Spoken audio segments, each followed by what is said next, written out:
ہم کریں گے ہر مظلوم کی حمایت۔ السلام علیکم ناظرین، میں ہوں حورین فاطمہ اور آپ دیکھ رہے ہیں حمایتی نیوز HD چینل۔ نظر ڈالتے ہیں آج کی اہم خبر پر۔ اسلام آباد، کراچی سمیت ملک بھر کے لیے بجلی مزید 7 روپے 12 پیسے مہنگی کر دی گئی۔ گھریلو صارفین کے لیے بجلی کے بنیادی ٹیرف میں 7 روپے 12 پیسے تک اضافے کا نوٹیفیکیشن جاری کر دیا گیا ہے۔ بجلی کے بنیادی ٹیرف میں اضافے کا نوٹیفیکیشن پاور ڈویژن نے جاری کیا ہے۔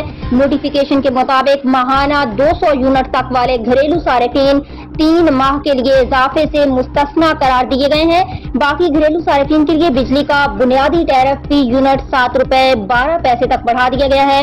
گھریلو صارفین کے لیے بجلی کا فی یونٹ بنیادی ٹیرف 48 روپے 84 پیسے تک پہنچ گیا، جبکہ ماہانہ 201 سے 300 یونٹ تک کا ٹیرف 7 روپے 12 پیسے اضافے سے 34 روپے 26 پیسے کا ہو گیا ہے۔ ماہانہ 301 سے 400 یونٹ کا ٹیرف 7 روپے 2 پیسے اضافے سے 39 روپے 15 پیسے کا ہو گیا، جبکہ ماہانہ 401 سے 500 یونٹ کا ٹیرف 6 روپے 12 پیسے اضافے سے 41 روپے 36 پیسے کا ہو گیا۔ مزید خبروں اور اپڈیٹ سے باخبر رہنے کے لیے دیکھتے رہیں حمایتی نیوز HD چینل۔